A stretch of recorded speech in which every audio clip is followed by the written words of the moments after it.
রাধে রাধে। ওম নমো ভগবতে বাসুদেবায়।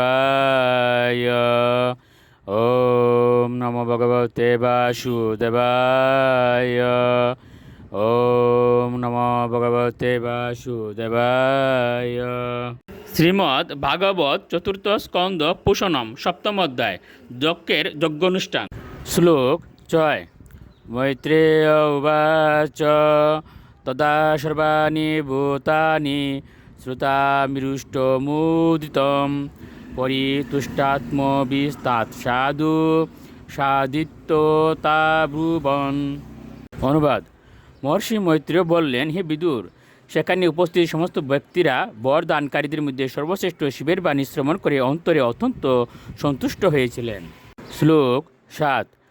তত মিড্যাম সমামন্ত্র সুনাশিরা সহর্ষিবীয় ভুয়স্তদেবয়জনম সমিড্যৎ বেদসু ইয়ৌ।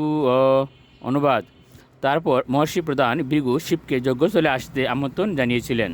এভাবে ঋষিগণ, শিব ও ব্রহ্মাসহ দেবতারা সেই স্থানে গিয়েছিলেন যেখানে মহাযজ্ঞ অনুষ্ঠিত হচ্ছিল। শ্লোক 8। বিদায় কার্ষ্ণেন চ তদ যোদাহ ভগবান বব সন্দদু কৈশ্য কায়েন শবনীয় পশশির। অনুবাদ: সব কিছু ঠিক শিবের নির্দেশ অনুসারে সম্পন্ন হওয়ার পর দক্ষের দেহে যজ্ঞের নিমিত্ত পশুর মস্তক যোজনা করা হয়েছিল। শ্লোক 9। সন্ধিয়মানে শিরসি দক্ষ রুদ্রাবিভীক্ষিত সদ্য সুপ্ত ইব উত্তস্তু দদৃশে চাগ্রতু মৃরম। অনুবাদ: যখন দক্ষের শরীরে পশুর মস্তক সংযোজিত হয়েছিল তখনই তিনি চেতনাপ্রাপ্ত হয়ে সুপ্ততীতের মতো জাগরিত হয়েছিলেন এবং তার সম্মুখে শিবকে দণ্ডায়মান দেখতে পেয়েছিলেন। শ্লোক 10। তদা বৃষদজদেশ কলিলাত্মা প্রজাপতি শিবাবলুকাদ্বৎসরদ হৃদ ইব অমল।